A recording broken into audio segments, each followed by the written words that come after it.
புள்ளைய அடிக்கும்போது இவன் பார்த்துட்டு இருப்பானா? பார்த்துட்டு இருக்க மாட்டான். அதே இவனை அடிக்கும்போது இவன் புள்ள பார்த்துட்டு இருப்பானா? அப்ப இதைதான் அவன் அந்த பென்னிக்ஸ் அவன் செஞ்சது. அந்த பென்னிக்ஸ் செஞ்ச அந்த செயல் இதுதான். அப்பனை அடிக்கும்போது அவன் அடிக்கிறான், அவன் அதை தடுக்கிறான்.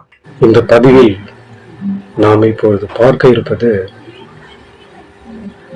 சாத்தான்குளம் வழக்கில் முக்கிய தீர்ப்பை வழங்கிய, மிக அதிரடியான ஒரு தீர்ப்பை வழங்கிய நீதிபதி மாண்புமிகு முத்துக்குமரன் அவர்களை நாம் இதில் பாராட்ட வார்த்தைகளே இல்லை. இந்த தீர்ப்பில் முக்கிய சாட்சியாக கருதப்படும் ஏட்டு ரேவதி அவர்களை நாம் இந்த வணங்கி நாம் நன்றியை தெரிவித்துக் கொள்கிறோம். ஏனென்றால் இப்ப இளைஞர்களோடு இன்று இந்தியாவிலேயே நீதியின் பக்கம் நின்று மிகப்பெரிய ஒரு போற்றுதலுக்குரிய ஒரு பெண்மணி யார் என்று கேட்டால் அது ஏட்டு ரேவதி அவர்கள். 19/6/2020 அன்றில் நடந்த இந்த வழக்கு கடந்து வந்த பாதை எல்லோருக்கும் தெரிந்த ஒன்று. அதாவது இந்த ஜெயராக்ஸ் பென்னிக்ஸ் இருவரும் கொடூரமான முறையில் அன்று தாக்கப்படுகிறார்கள். இதை நேரடியாக பார்த்த ஏட்டு ரேவதி அவர்கள் அவங்களால மனசு தாங்க முடியல. அதனால அவங்க அந்த இதுல இருந்து வெளியிலே வராங்க, அந்த காவல் நிலையத்திலிருந்து. இப்படி ஒரு மிகப்பெரிய கொடூரமான மனம் படைத்த அந்த மிருகங்கள் செய்த அந்த செயலை தான் நாம் பேச இருக்கிறோம். காவல்துறையில் இன்றும் எவ்வளவோ நல்ல அதிகாரிகள் இருக்கிறார்கள், அதை நாம் மறுக்க முடியாது. ஆனால் இப்போது இந்த சாத்தான்குளம் வழக்கை நாம் எடுத்துக்கொண்டோம் என்றால் மிகப்பெரிய ஒரு காவல்துறைக்கு மிகப்பெரிய ஒரு கேவலத்தை உண்டு செய்த ஒரு காவலர்கள் என்று கேட்டால் அது சாத்தான்குளம் காவல் நிலையத்தை சேர்ந்த அந்த முன்னாள் ஆய்வாளர் ஸ்ரீதர், ரகு கணேஷ், பாலகிருஷ்ணன். இந்த காவலர்களினுடைய இந்த செயல்பாடால் தமிழகத்தினுடைய ஒட்டுமொத்த அரசியலையும் சற்று ஆட்டி பார்க்கக்கூடிய அளவுக்கு அமைந்த ஒரு வழக்கு தான் இந்த வழக்கு. 2020 ஆட்சியில் இருந்தது அதிமுக. அப்போதைய தலைவர் எடப்பாடி பழனிசாமி அவர்கள் சொன்ன ஒரு வார்த்தை நாம் இப்போது சொல்லி ஆக வேண்டும். என்னவென்றால், காவல்துறையில் ஜெயராஜ், பென்னிக்ஸ் இருவரும் அடித்து கொலை செய்யப்பட்டார்கள் என்று பத்திரிகையாளர்களும் ஊடகங்களும் பேசும் அந்த நேரத்தில் அவர் காவல்துறையினருக்கு முட்டுக் கொடுக்கும் ஒரு வேலையை செய்தார். என்னவென்றால், மூச்சு திணறால் தான் அவர்கள் இருவரும் உயிரிழந்துவிட்டனர் என்று ஒரு முதல்வரே அந்த வார்த்தையை சொன்னார். இது எவ்வளவு பெரிய வன்மையாக கண்டிக்கக்கூடிய ஒரு செயல். இப்பொழுது அவர்கள் மிகப்பெரிய ஒரு தண்டனைக்கு உள்ளாகப்பட்டுள்ளார்கள். இந்த தண்டனையின் பின்னணி நடந்த சில விஷயங்களை நாம் பேச வேண்டியுள்ளது. அதாவது வீரமங்கை ரேவதி தூத்துக்குடி மாவட்டம் நாசரத்தில் பிறந்த கீர பெண்மணி. 3 சகோதரர்கள். கடைக்குட்டி பெண்ணான ரேவதி திருச்சியில பயிற்சியை முடித்துவிட்டு சாத்தான்குளம் அந்த காவல் நிலையத்தில் பணிபுரிகிறார். அந்த சுமார் 7:50 மணி அளவில் அவர்கள் அழைத்து வரப்படுகிறார்கள் காவல் நிலையத்திற்குள். அப்போது அங்கு ஆய்வாளராக இருக்கும் ஸ்ரீதர் மிக ஒரு சைக்கோ மனநிலையோடு, அதாவது ஒரு தந்தையின் மகனை அடித்தால் தந்தைக்கு கோபம் வரத்தான் செய்யும். அதே போல் ஒரு மகன் தந்தை அடித்தால் மகனுக்கு கோபம் வரத்தான் செய்யும். இது இயல்பு. அவர்களுக்கு தெரிவது தன்னுடைய தந்தையை அடிக்கிறார்களே என்ற கோபம் எல்லோருக்கும் வரும்.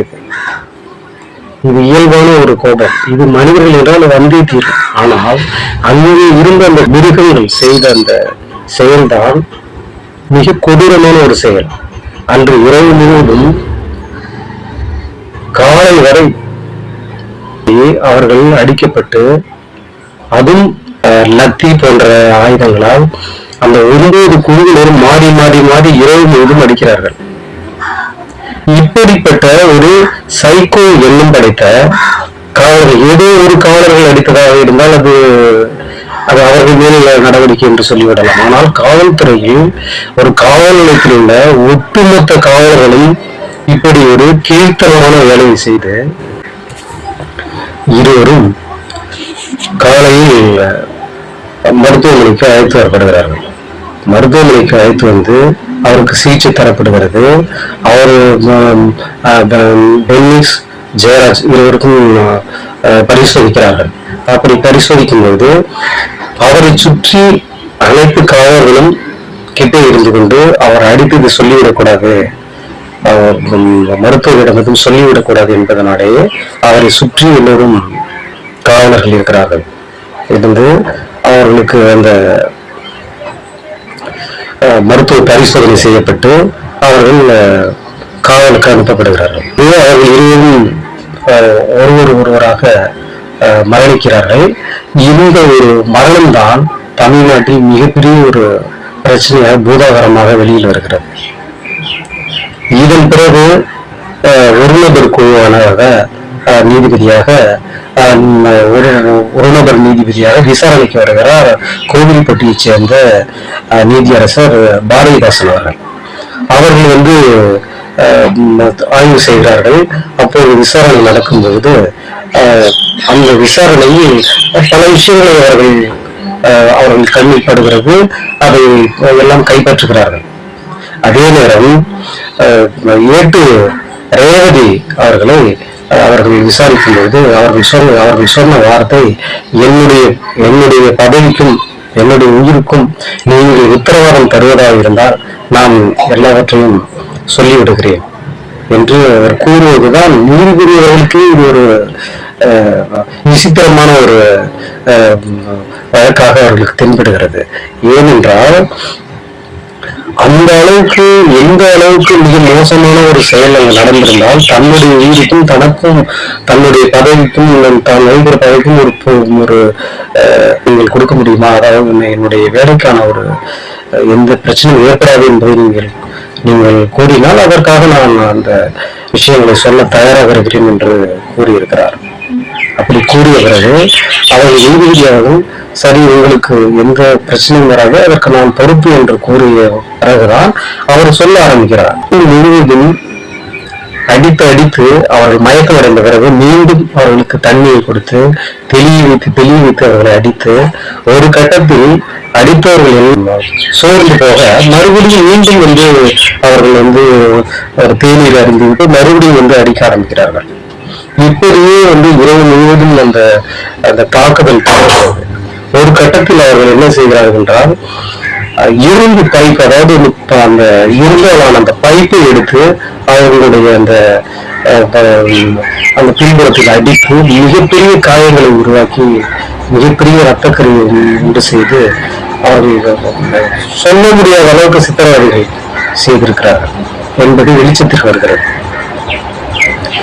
இப்படி மிகப்பெரிய அந்த ஒரு கொடூரத்தை செய்த அந்த மிருகங்களுக்கு எதிராக, அந்த குற்றங்களுக்கு எதிராக சாட்சியம் அளித்த ரேவதி அவர்களை நாம் ஒரு இந்தியாவினுடைய இரும்பு பெண்மணியாக நாம் பார்க்கிறோம்.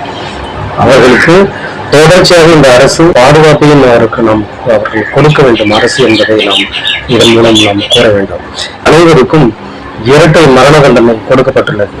இதை தமிழ்நாடு என்று சொல்லிவிட முடியாது, இந்தியாவே இந்த தீர்ப்பை வரவேற்கிறது. இப்படிப்பட்ட தீர்ப்பை வழங்கிய திரு நீதிபதி முத்துக்குமரன் அவர்களை நாம் எப்படி நன்றி சொல்வது, எப்படி அவர்களை பாராட்ட வார்த்தைகளே இல்லை. ஏனென்றால் இப்படிப்பட்ட ஒரு நீதி இதற்கு முன் இந்த இந்தியாவே கண்டதில்லை. இப்படிப்பட்ட ஒரு தீர்ப்பை வழங்கிய ஒரு அபூர்வமான ஒரு தீர்ப்பாக நாம் இதை பார்க்க வேண்டியுள்ளது. அதில் அவர் கூறிய மிக முக்கியமான ஒரு வார்த்தை, இருவரும் நிராயுதபாணியாக இருந்த போதும் இரவு முழுவதும் காவல் நிலையத்தில் வைத்து தாக்கியுள்ளார்கள். அதாவது படித்தவர்கள் குற்றம், அதாவது படித்தவர்கள் படிக்கவில்லை, அவர்களுக்கு படிப்பறிவில்லை, அவர்களுக்கு கல்வி அறிவில்லை, அதனால் அவர்கள் குற்றம் செய்து விட்டார்கள் என்றால் அவர்களுக்கு தண்டனை குறைத்து கொடுக்கலாம். ஆனால் மிகப்பெரிய ஒரு குற்றத்தை செய்த இந்த கொடூர மனம் படைத்த சைக்கோ சேர்ந்த இந்த காவலர்கள் எல்லோருமே மிகவும் படித்தவர்கள், காவல்துறையில் பணியாற்றுபவர்கள். இன்னொரு விஷயத்தையும் நாம் கூற வேண்டியிருக்கிறது. அந்த வழக்கில் நீதிபதி பாரதிதாசன் அவர்கள் அந்த காவல் நிலையத்தில் சென்று ஆய்வு செய்யும் போது அவர்களுக்கு ஒத்துழைப்பு கொடுக்கவில்லை. அங்கே உள்ள அந்த காவல்துறையினர் ஒத்துழைப்பு கொடுக்கவில்லை. அவருக்கு அவமரியாதை செய்தவர்கள் தான் அந்த காவல்துறையினர். நீதிபதி அவர்களுக்கு சரியான ஒத்துழைப்பு கொடுக்கவில்லை. அவர்கள் கேட்ட கோப்புகளை எடுத்து கொடுக்கவில்லை. அதில் சில அலட்சியம் செய்தவர்கள். அதே நேரத்தில்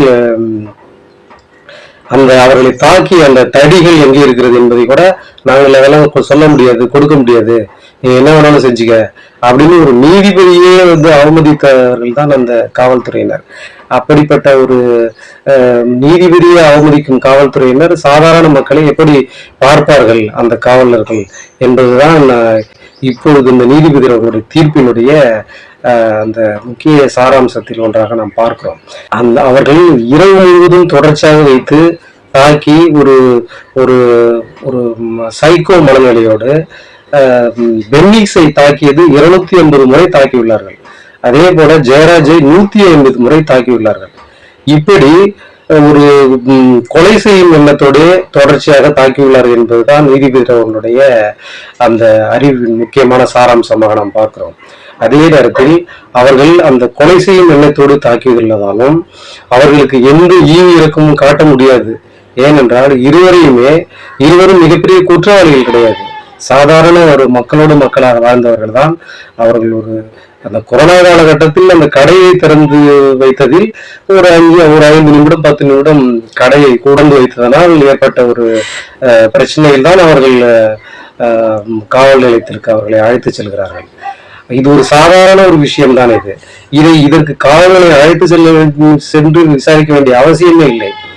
ஆனால் அவர்களை அழைத்து சென்று அவர்கள் ஒரு மகன் முன்னே தந்தையை அடிக்கும் பொழுது மகனுக்கு கோபம் வரத்தான் செய்யும். அதை எந்த மகனா இருந்தாலும் கேட்கத்தான் செய்வான். இதே ஸ்ரீதர் இருக்கிறார் இல்லையா? ஏன் இந்த ஸ்ரீதர் இவன் அப்பனை அடிச்சாலும் இவன் பார்த்துட்டு இருப்பானா? இதே ஸ்ரீதர் இருக்கான்ல, இவனுடைய அப்பனை ஒருத்தன் அடிக்கிறான். இவன் அடிக்கிறது என்ன பண்ணுவான்? பார்த்துக்கிட்டு இருப்பானா? அவன் ரவி கணேஷ் ஏன் இவன் அப்பனை ஒருத்தன் அடிக்கணும் இவன் பார்த்துட்டு இருப்பானா?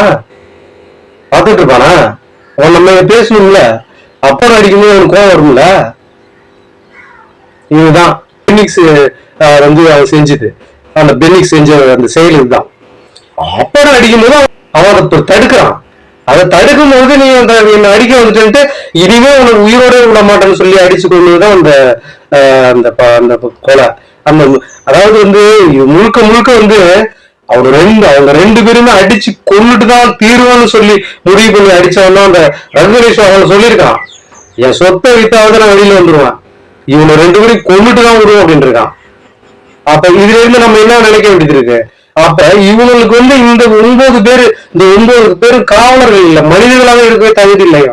இவங்களெல்லாம் காட்டுல மிருகங்களா இருக்க வேண்டிய அந்த குழந்தைகள், அந்த மிருகம் இந்த இது நம்ம பார்ப்போம், அந்த மிருக சேனல் பார்ப்போம்ல, அதுல இந்த மிருகம் எல்லாம் சொல்லும், நான் ஒண்ணும் செய்ய மாட்டேன், உன்னை பார்த்தா பாவமா இருக்கு, நான் விட்டுறேன்னு சொல்லும்ல. அப்படியோட அவனை விடல, அதை விட தாண்டின மிருகம் இவனை 9 பேரும். இவனை மன்னிக்க முடியாத குற்றம் செஞ்சவன். இவன் 9 பேருக்கு 2 மரண தண்டனை இல்ல, 10 மரண தண்டனை கொடுத்தாலும் தகும்.